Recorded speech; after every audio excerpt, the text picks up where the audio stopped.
Hello everyone, welcome back to my channel. I am Twinkle Tiwari. इस video में हम answer writing के सारे डाउट्स को एक एक करके सॉल्व करने की कोशिश करते हैं। ये पार्ट 1 होगा। पार्ट 2 में हम कुछ कीवर्ड्स को समझेंगे, जैसे डिस्कस, क्रिटिकली एनालाइज, एनालाइज, इनका रोल क्या होता है। तो स्टार्ट करते हैं। देखो, सबसे पहले इम्पोर्टेंस देखते हैं आंसर राइटिंग की क्या होती है। 1750 मार्क्स का होता है मेंस। जब आप प्री क्लियर करके जाओगे मेंस लिखने के लिए, तो वहाँ पर आपकी फाइनल लिस्ट में आपका नाम होगा या नहीं होगा, ये आपकी आंसर राइटिंग पर डिपेंड करता है। तो आपको फाइनल लिस्ट तक लेके जाने में सबसे बड़ा रोल होगा आंसर राइटिंग का। सेकेंडली, आंसर लिखने से क्या होगा, जो भी आपने चीज़ें पढ़ी है उसको अप्लाई करना आ जाएगा। सेकंड देखते हैं when to start answer writing. ये सबसे कॉमन डाउट था कि कब से आंसर राइटिंग करना स्टार्ट करें। सो मेरे अकॉर्डिंग आपको डे 1 से आंसर राइटिंग स्टार्ट करनी चाहिए। जब भी आप कोई भी बुक पढ़ते हो, बुक को पढ़ने के बाद उसकी एक्सरसाइज के पीछे जो क्वेश्चन होते हैं आप उनको अटेम्प्ट करो। इससे क्या होगा, आपको आंसर लिखने की आदत हो जाएगी। देखो, आपको 30 to 35 वर्ड्स पर मिनट लिखने होंगे, यानी कि आपको मेंस में एक आंसर लिखने के लिए 8 मिनट मिलेगी। इस 8 मिनट में आपको डिसाइड करना है कि इस क्वेश्चन में लिखना क्या है, किस तरह का फ्रेमवर्क होने वाला है। ये चीज़ तभी होगी तब आपकी स्पीड अच्छी होगी, और स्पीड अच्छी करने के लिए आपको आंसर राइटिंग करनी ही पड़ेगी।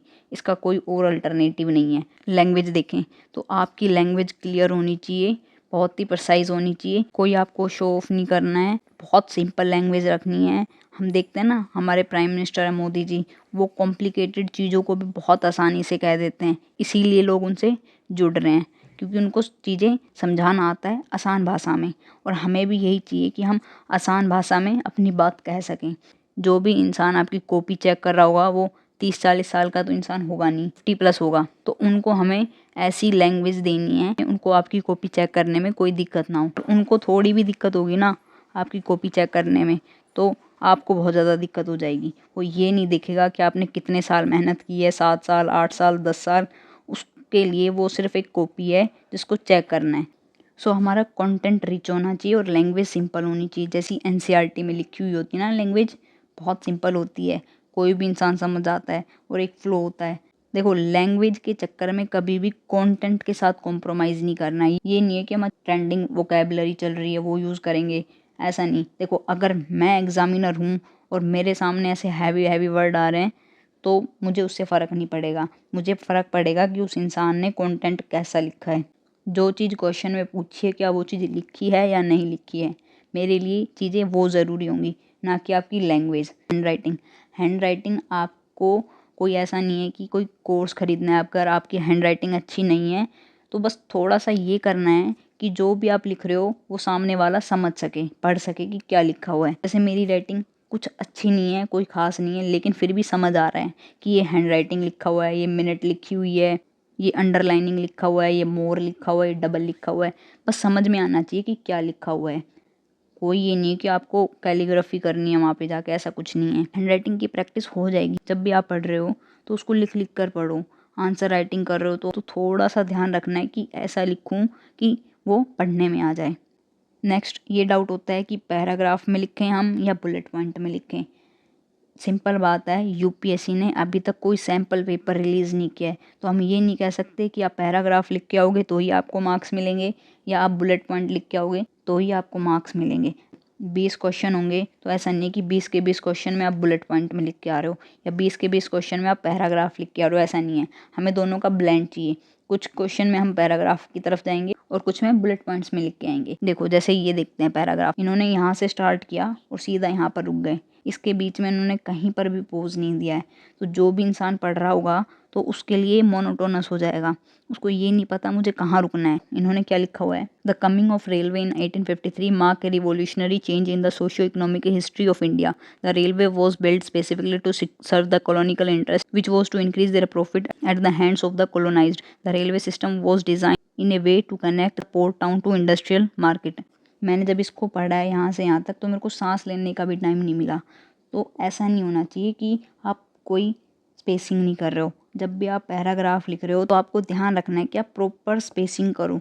देखो, ये हो सकता था यहाँ पर कि इन्होंने यहाँ तक लिख लिया और जब ये पैराग्राफ स्टार्ट कर रहे हैं तो वो थोड़ा यहाँ से स्टार्ट करें या थोड़ा स्पेस छोड़ के यहाँ से स्टार्ट करें। इससे क्या होगा कि जो एग्जामिनर होगा वो ये समझ जाएगा कि यहाँ से अब वो किसी और चीज़ के बारे में बात करने वाला है। और हाँ, जो भी पैराग्राफ लिखो ये नहीं है कि आप 10 लाइन का पैराग्राफ एक साथ लिख रहे हो, नहीं, ज़्यादा से ज़्यादा 4 लाइन का हो सकता है। 4 लाइन के बाद आपको पैराग्राफ स्विच करना ही करना है। इससे क्या होगा, एग्जामिनर की आंखों को थोड़ा सा रिलैक्स मिलेगा। अंडरलाइन, देखो अंडरलाइन करने का पर्पज़ क्या होता है कि जो चीज़ आपने लिखी है, जो चीज़ आप अंडरलाइन कर रहे हो, सिर्फ उसको पढ़ के पता लग जाए कि हम इस आंसर में कहना क्या चाह रहे हैं, या फिर कोई इम्पोर्टेंट डेटा है उस पर ध्यान आप चाहते हो कि एग्जामिनर उस चीज़ को ध्यान दे।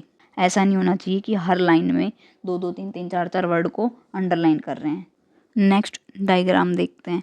डायग्राम बनाने से फ़ायदा क्या होता है कि जो भी आपकी आंसर की क्वालिटी है वो एनहेंस हो जाएगी और एग्जामिनर के लिए ईजी होगा। डायग्राम में सबसे ज़रूरी है मैप, और वो भी इंडिया और वर्ल्ड मैप। ये आपको आने ही चाहिए। जो भी आप डे प्लान कर रहे हो तो 15 मिनट आप मैप के लिए रखो कि मुझे मैप बनाने की प्रैक्टिस करनी है। स्टार्टिंग में आपको टाइम लग सकता है, लेकिन बाद में आप इतनी प्रैक्टिस कर लो, 10 दिन के बाद ही देखना ये जो टाइम है वो कुछ सेकंड्स में आ जाएगा। ऐसा नहीं कि आपको बिल्कुल परफेक्ट मैप बनाना है कि जैसा बुक में दिया है हमें वैसा ही बनाना है। इंडिया का मैप बना रहे हो तो आप ऐसे बना सकते हो कि हाँ समझ में आए कि हाँ ये इंडिया का मैप है, ऐसे देखो। नहीं कि आप बिल्कुल एग्जैक्ट वैसी चीज़ें बनाओ। हाँ, कुछ कुछ चीज़ें ऐसी हो जो दिखने में लगे। देखो आपके पास जो एक पेज मिलता है आपको, ये आपके पेज का साइज़ होता है, तो आपको बिल्कुल छोटे से पार्ट में डायग्राम बनाना है। कोई भी डायग्राम बना रहे हो, ऐसा ना हो कि आपने आधे पेज में डायग्राम बना दिया, ऐसे नहीं करना है। आपको बिल्कुल छोटे से हिस्से में डायग्राम बनाना है, उसको प्रॉपरली लेबल करना है, फिगर लिख के उसका नाम देना है कि आप क्या बना रहे हो, और उसको बॉक्स में बंद करना है। आंसर की प्रैक्टिस कर लोगे तो आपको आइडिया भी आ जाएगा कि किस क्वेश्चन में मुझे किस तरह से आंसर, किस तरह का डायग्राम बनाना है। ऐसा नहीं होना चाहिए कि सीधा आप एग्ज़ाम देने गए हो तभी ये चीज़ें कर रहे हो, नहीं, उससे पहले आपको प्रैक्टिस करनी है। और डायग्राम अलग अलग तरह से हो सकते हैं, टेबल फॉर्म में, फ्लो चार्ट में, स्टार शेप में, मैप भी हो सकते हैं, पाई चार्ट भी हो सकता है, ठीक है, कोई फिगर्स हो सकती है, ऐसे बना दिया कोई। सबसे इम्पोर्टेंट चीज़, the only way to answer writing is to start answer writing. आपको आंसर राइटिंग करनी ही करनी है। लास्ट कुछ दिनों में मेरे पास सब लोग डाउट लेके आ रहे हैं आंसर राइटिंग को लेकर। मैं उनको पर्सनली गाइड भी कर रही हूँ कि आपको आंसर कैसे लिखने हैं, बट स्टिल वो आंसर नहीं लिख रहे हैं। 99% लोग जो ये वीडियो देखेंगे वो आंसर नहीं लिखेंगे, और देख के चले जाएंगे, फिर 1-2 महीने बाद फिर से किसी और की वीडियो देखने लग जाएंगे कि कैसे लिखना है। ये नहीं है कि मैं यहाँ आपको शुगर कोटेड बातें करने के लिए बैठी हूँ यहाँ पे कि आपको अच्छी अच्छी बातें बोलूँ, नहीं, ऐसा नहीं है। अगर आप आंसर राइटिंग नहीं कर रहे हो तो आपकी जगह कोई और करेगा, और अगर आपकी जगह कोई और आंसर राइटिंग कर रहा है तो आपकी सीट भी वो लेके जाएगा। फिर आप बैठ के परेशान होगे कि हमारा सिलेक्शन नहीं हुआ। तो लोग आंसर क्यों नहीं लिख पा रहे हैं? क्योंकि वो डरते हैं। पहला आंसर लिखने से डर लग रहा है। अगर आप पहला आंसर लिख लोगे ना तो सारी चीज़ें, सारा डर सब खत्म हो जाएगा। क्या होगा, ज़्यादा से ज़्यादा आप बहुत गंदा आंसर लिख दोगे। इससे देखो, इससे एक फ़ायदा होगा कि आपके मन में जो डर था आंसर लिखने का वो ख़त्म हो जाएगा। जब आप पहला आंसर लिखोगे ना तो आप नेक्स्ट डे भी मोटिवेटेड रहोगे कि नहीं, आज मुझे थोड़ा अच्छा आंसर लिखना है पहले दिन से।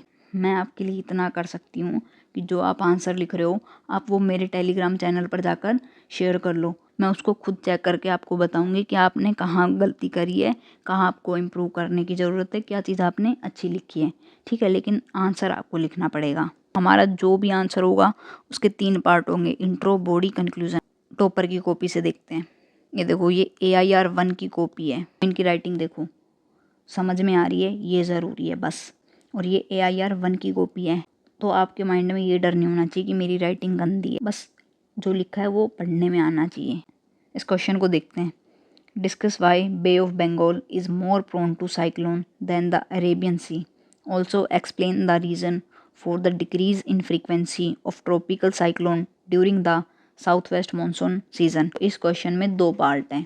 एक पार्ट में हमें ये चीज़ डिस्कस करनी है कि ये बताना है कि जो बे ऑफ बंगाल है उसमें ज़्यादा साइक्लोन क्यों आते हैं। पहले पार्ट में हम ये चीज़ एड्रेस करेंगे, फिर हम क्वेश्चन के दूसरी पार्ट की तरफ चलेंगे। हमें बताना है कि अभी क्या हो रहा है, जो ट्रॉपिकल साइक्लोन है उनकी फ्रीक्वेंसी कम हो गई है, उसका रीज़न बताना है। 2 चीज़ हमें एड्रेस करनी है। आई होप आपको क्वेश्चन की डिमांड समझ में आ गई होगी कि आपको करना क्या है। ये चीज़ सबसे ज़रूरी होती है क्वेश्चन को समझना कि पूछा क्या है। और देखो, जब भी आप आंसर लिख रहे हो तो आपके आंसर में इंट्रो ज़रूर होना चाहिए, इंट्रोडक्शन। देखो, इंट्रोडक्शन का काम क्या होता है, आप 3-4 लाइन में ये चीज़ बता दो कि आपके आंसर में क्या चीज़ होगी। आप सिर्फ 3 से 4 लाइन लिखोगे, उससे ज़्यादा नहीं लिखना इंट्रो में। सो देखो, इन्होंने डेटा से स्टार्ट किया है। अगर आपके पास कोई डेटा नहीं है तो घबराने की ज़रूरत नहीं है, आप साइक्लोन की डेफिनेशन से स्टार्ट कर सकते हो।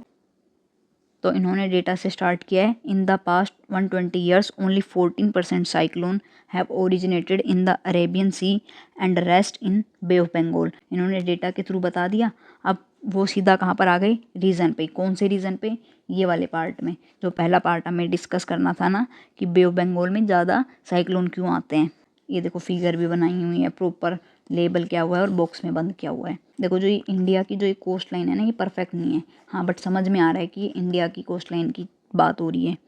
तो इन्होंने बताया कि एमरजेंट कोस्ट है बे ऑफ बंगाल साइड में। दूसरा बताया surface temperature in Bay of Bengal, more moisture in Bay of Bengal due to more river draining. ये जो जितने भी पॉइंट है ये सारे कहाँ पर लिखे हुए हैं, एनसीईआरटी में लिखे हुए हैं। जब एनसीईआरटी में आप पढ़ोगे ना ये सारी चीज़ें, तो एक बॉक्स के अंदर ये सारी चीज़ें लिखी हुई हैं। इन्होंने वही सारी चीज़ें लिखी हुई हैं। तो ये दिखाने का पर्पज़ मेरा ये था कि आप रैंकर की कॉपी देखकर ये समझ सको कि जो टॉपर होते हैं वो कोई आउट ऑफ द बॉक्स चीज़ें नहीं लिखते हैं, वो भी सारी चीज़ें वही लिखते हैं जो हमें पता होती हैं। देखो, ये लास्ट में ये भी लिख रहे हैं कि बे ऑफ बंगाल में ज़्यादा साइक्लोन आ रहे हैं, लेकिन हाउएवर अरेबियन सी में भी अब ज़्यादा साइक्लोन आने लगे हैं ड्यू टू ग्लोबल वार्मिंग। इससे क्या हुआ, एक करंट का टच मिल गया है ना, करंट में सारी चीज़ें हो रही हैं तो करंट का टच मिल गया। ये चीज़ें हमें तब आएगी जब हम आंसर लिखना स्टार्ट करेंगे। तो यहाँ तक उन्होंने फर्स्ट पार्ट को एड्रेस कर दिया। पार्ट में देख रहे हैं कि साइक्लोन की फ्रीक्वेंसी कम क्यों हो गई है, तो इन्होंने और रीज़न बता दिया, low pressure area get field.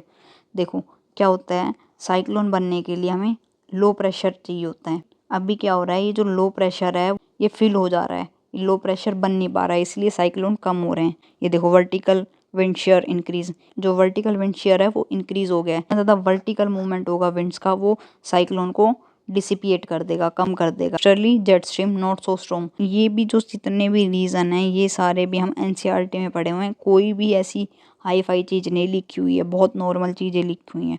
और लास्ट में इन्होंने कंक्लूड कर दिया, क्या कह के, कुछ ना कुछ मेजर्स लेके उसको कम कर सकें, उसके इफेक्ट को। कितनी सिंपल तरीके से कंक्लूड किया है। एक और देख लेते हैं। देखो, the wide gap between the number of female graduating every year and those entering the work space is an issue of paramount importance that need to be address discuss in the context of India. हमें India के context में ये बात करनी है। देखो, क्या हो रहा है, जो फीमेल ग्रेजुएट है वो इंक्रीज़ हो रही हैं, ग्रेजुएटिंग, वो स्कूलिंग अच्छे से कर रही है, वो अपनी एजुकेशन कंप्लीट कर रही है, लेकिन फिर भी वो वर्क प्लेस में एंटर नहीं कर पा रही है। ये जो दिक्कत है उसको हमें एड्रेस करना है। देखो, डिस्कस का मतलब ये नहीं होता है जो पूछा है सिर्फ उसी को लिख रहे हैं, उसके अलावा उसके पॉजिटिव्स भी लिखेंगे, नेगेटिव भी लिखते हैं, सॉल्यूशन भी लिखते हैं, कोई इफेक्ट है वो भी लिखते हैं, कोजेस भी लिखते हैं, सारी चीज़ बतानी होती है हमें उसमें, ठीक है। तो देखो, यहाँ भी इन्होंने डेटा से शुरू कर दिया और इन्होंने डेटा भी बताया कि मैंने PLFS का डेटा उठाया है। देखो, डेटा कैसे याद होगा कैसे नहीं, आपको क्या करना है, सिलेबस रखना है अपने पास, और सिलेबस में जो जो टॉपिक हैं उस टॉपिक को हमें ChatGPT पे सर्च करना है, उससे रिलेटेड जो भी डेटा होगा वो हमें सर्च करना है और एक जगह लिख लेना है, ठीक है। और उसको अपनी नज़रों के सामने रखना है कि जब भी आते जाते बैठते उठते वक्त उस डेटा पे नज़र पड़े, और उसको ना ज़बरदस्ती याद करने की ज़रूरत नहीं है। ये डेटा को कोई डेलिबरेटली याद नहीं किया जाता। ये इंट्रोडक्शन किया, डेटा से स्टार्ट कर दिया, उसके बाद उन्होंने रीज़न बताया। पहला बताया domestication of women theory, sexual harassment at work place, social control over mobility, reproductive career break. ये सारी चीज़ें सबको पता होता है। देखो, इन्होंने 4 पॉइंट अच्छे से बता दिए। 5वें में क्या किया इन्होंने, अदर्स लिख के और रीजंस बता दिए। इसे देखो, एग्जामिनर के मन में ये इंप्रेशन आएगा कि इस इंसान ने टाइम मैनेजमेंट करने के लिए ये सारी चीज़ें की हैं। ये चीज़ करने की वजह से इनको एक्स्ट्रा बेनिफिट मिलेगा, एक ना एक मार्क्स वो ज़रूर एक्स्ट्रा लेके जाएंगे, और हमें 1 मार्क्स ही एक्स्ट्रा लेके आना है हर क्वेश्चन में बस। और फिर इन्होंने कुछ रीज़न बताए, रीज़न बताने के बाद सॉल्यूशन बताया कि क्या करना है हमें। Promote female centric field, promote procurement by the government, skilling of women, देखो यहाँ पे इन्होंने रीज़न बता दिया ऐसा क्यों है, यहाँ पर सॉल्यूशन बता दिया, यहाँ पर इनको कंक्लूड कर दिया। और कंक्लूजन में ऐसा कोई हाई फाई चीज़ नहीं लिखी है, नॉर्मल सी चीज़ लिखी है कि ये सब करने से क्या होगा, जो हमारा सस्टेनेबल डेवलपमेंट गोल नंबर 5 है उसको अचीव करने में हेल्प होगी। बस ये हमारा कंक्लूजन आ गया। तो देख लो कितनी आसान चीज़ें लिखी हुई हैं। अब देखो ये आपके लिए एक चैलेंज है या डेयर है, कुछ भी मान लो, आपको इसका आंसर लिखना है। कैसे लिखना है, क्या लिखना है, वो मैं अभी बता दूंगी। उसके बाद आपको आंसर लिखना है। इससे क्या होगा कि आपके मन में जो डर है ना वो ख़त्म हो जाएगा। सब कुछ मैं बता के दूंगी कि क्या लिखना है, कैसे लिखना है। Discuss the consequences of abolishing child labour. हमें चाइल्ड लेबर अबोलिशन के कॉन्सिक्वेंसेज डिस्कस करने हैं। तो देखो स्टार्ट कैसे करेंगे, हमारे पास एक इंट्रोडक्शन होना चाहिए। इंट्रोडक्शन को कैसे स्टार्ट कर सकते हैं, हम किसी डेटा के साथ स्टार्ट कर सकते हैं या फिर हम कॉन्स्टिट्यूशन के आर्टिकल की हेल्प ले सकते हैं। जैसे आर्टिकल नंबर 24 बात करता है चाइल्ड लेबर एबोलिशन की, तो हम इंट्रोडक्शन में डेटा लिख सकते हैं। और डेटा कहाँ से उठाओगे आप, हमारा 2011 का सेंसस हुआ था, उसके अकॉर्डिंग बताया जाता है कि 10.1 मिलियन चाइल्ड लेबर है इंडिया के अंदर। देखो अब मैंने ये डेटा डेलिबरेटली याद नहीं किया है, मैंने इसको बहुत बार रिवाइज कर लिया। आर्टिकल 24 पढ़ा तब रिवाइज कर लिया, या कोई टॉपिक आ रहा है करंट में, कोई चीज़ें चल रही है तब देख लिया। दूसरा, यूनिसेफ की एक रिपोर्ट आई थी, उसके अकॉर्डिंग 54% चाइल्ड लेबर इंक्रीज हुआ है अर्बन एरिया के अंदर। देखो ऐसा नहीं है कि जितने भी डेटा आ रहे हैं हमें सारे याद करने हैं, नहीं बिल्कुल भी नहीं। हमें अपने आंसर में एक डेटा लिखना है या ज़्यादा से ज़्यादा 2, उसके अलावा हमें हर डेटा को याद नहीं करना है। ये आपको डिसाइड करना है कि आप अपने आंसर में कौन से डेटा को यूज़ करने वाले हो। एक मैगजीन के अंदर एक टॉपिक से रिलेटेड 70 डेटा है, तो आपको 70 के 70 डेटा याद नहीं करने हैं, कोई 1-2 याद कर लो और उन्हीं को लिख लो। फिर हम बॉडी पे आएंगे, मेन बॉडी पे। कॉन्सिक्वेंसेस पूछा है और कॉन्सिक्वेंसेस में हमें डिस्कस करना है। तो कॉन्सिक्वेंसेस कभी भी नेगेटिव नहीं होते हैं। जरूर हम क्या करते हैं, कॉन्सिक्वेंसेस को नेगेटिव से रिलेट कर लेते हैं, नहीं, कॉन्सिक्वेंसेस नेगेटिव भी लिखने हैं और पॉजिटिव कॉन्सिक्वेंसेस भी लिखने हैं। तो हम सबसे पहले पॉजिटिव कॉन्सिक्वेंसेस लिख देंगे, उसमें बताएंगे कि अगर हम चाइल्ड लेबर को अबोलिश करते हैं, इससे हमारे फंडामेंटल राइट इफेक्ट में आएंगे। फंडामेंटल राइट कौन से, आर्टिकल 24 एंड आर्टिकल 21A, जो राइट टू एजुकेशन की बात कर रहा है ना, कि जो बच्चे चाइल्ड लेबर में हैं उनको हम वर्क फोर्स से हटाकर एजुकेशन प्रोवाइड करवा रहे हैं। ठीक है, इसी के साथ साथ DPSP भी इफेक्ट में आएगा। कौन सा DPSP, आर्टिकल नंबर 39, उसमें लिखा हुआ है ना, tender as of children should not be abused. ठीक है, वो चीज़ इफेक्ट में आएगी। तो कॉन्स्टिट्यूशन के कुछ प्रोविज़न इफेक्ट में आ गए। इकोनॉमिकली देखें तो हमारी ह्यूमन कैपिटल इंक्रीज़ होगी। ह्यूमन कैपिटल इंक्रीज़ होगी तो हम डेवलप्ड नेशन की तरफ जाएंगे। ह्यूमन कैपिटल इंक्रीज़ कैसे होगी कि जो बच्चे अभी लेबर फोर्स में हैं वो अनस्किल्ड हैं, उनको हम स्किल प्रोवाइड करवा देंगे, एजुकेशन प्रोवाइड करवा देंगे। उससे क्या होगा, वो जो एज मेयर लेबर था उसको हमने स्किल प्रोवाइड करवा के एक ह्यूमन कैपिटल में कन्वर्ट कर दिया है। सेकंड, हमारी सोशल कैपिटल भी इंक्रीज़ होगी। सोशल कैपिटल क्या होती है कि हमारी सोसाइटी में लोग कितने ट्रस्ट के साथ रह रहे हैं, कितनी हारमनी है। ये कैसे होगी भाई, जो इन बच्चों को अगर हम सोशलाइज कर देंगे एजुकेशन के थ्रू, अच्छी वैल्यूज़ देंगे, तो क्या होगा, सोसाइटी में हारमनी बनी रहेगी। तो इससे हमारी सोशल कैपिटल भी इंक्रीज़ होगी। तो ये कुछ पॉजिटिव पॉइंट्स हो गए। अब हम कुछ नेगेटिव पॉइंट्स देखेंगे। तो हम क्या बताएंगे कि अगर हम चाइल्ड लेबर को बैन करते हैं, अबोलिश करते हैं, तो हो सकता है उससे प्रोस्टिट्यूशन इंक्रीज़ हो जाए, हो सकता है उससे चाइल्ड ट्रैफिकिंग इंक्रीज़ हो जाए। हम ये भी बता सकते हैं कि जो जुवेनाइल क्राइम है उसकी टेंडेंसी इंक्रीज़ हो जाएगी। देखो ये भी तो हो सकता है ना, चाइल्ड लेबर को अबोलिश कर दिया तो कुछ बैक चैनल्स क्रिएट हो जाए, इनफॉर्मल सेक्टर में लोग बच्चों को हायर करने लग जाएं। इस पर्पज से हम बैन कर रहे थे, वो तो फुलफिल ही नहीं हुआ, है ना। और दिक्कत क्या होगी, जिन बच्चों को हम क्या कर रहे हैं, चाइल्ड लेबर से निकाल के ला रहे हैं, इतने बच्चों को हम कहाँ अकोमोडेट करेंगे। हमारे पास ऐसी कोई पॉलिसी नहीं है, इंफ्रास्ट्रक्चर नहीं है। और देखो इससे ये भी होगा कि पॉवर्टी इंक्रीज हो जाएगी। पॉवर्टी कैसे इंक्रीज होगी, जो बच्चे वर्क फोर्स में हैं उनकी फैमिली उन पर डिपेंड है, उनकी इनकम कम होगी। इनकम कम होगी तो वो पॉवर्टी के ट्रैप में फंस जाएंगे। ये चीज़ें होंगी। ठीक है, फिर हम इसको कंक्लूड कर देंगे। कंक्लूड करते वक्त क्या लिख सकते हैं हम, भाई सिर्फ और सिर्फ चाइल्ड लेबर को अबोलिश करने से कुछ नहीं होगा, हमें इंफ्रास्ट्रक्चर भी क्रिएट करने होंगे। और हमें ये चीज़ इंश्योर करनी होगी कि अगर हम चाइल्ड लेबर को बैन कर रहे हैं तो कोई बैकडोर एंट्री क्रिएट ना हो, उधर रेगुलेशन पर ध्यान देना है। ठीक है, तो ऐसे करके मैं अपने आंसर को कंक्लूड कर दूंगी। सो मैंने आपको पूरा फ्रेमवर्क बता दिया। इंट्रो में कैसे लिखना है, बॉडी कैसे लिखनी है, कंक्लूजन में क्या करना है। अब ये आपका होमवर्क है, इस क्वेश्चन को अटेम्प्ट करके लाना है। चाहे आप ये जो वर्ड्स मैंने बताए इनको रिपीट करके खुद फिर से वही चीज़ लिख देना, कॉपी कर देना, लेकिन आपको आंसर लिखना है। और आंसर लिखकर आप मेरे को मेरे टेलीग्राम चैनल पर शेयर करोगे, दिखाओगे कि हाँ हमने आंसर लिखा है। जितने लोग ये वीडियो देख रहे हैं ना, उसमें से 99% लोग ये आंसर नहीं लिखेंगे, सिर्फ 1% लोग वो आंसर लिखेंगे और इन्हीं लोगों का फिर सिलेक्शन होगा। नेक्स्ट पार्ट में हम कीवर्ड्स को देखने वाले हैं कि डिस्कस का मतलब क्या होता है, एलोबरेट करने का मतलब क्या होता है, कमेंट लिखा आ रहा है तो कैसे अप्रोच करना है, एनालाइज करना आ रहा है तो कैसे लेके जाना है, क्रिटिकली एग्जामिन करना है, क्रिटिकली एनालाइज करना है, इनका मतलब क्या होता है, ये हम पार्ट 2 में देखने वाले हैं। Okay, so thank you for watching, bye bye, take care, जय हिंद।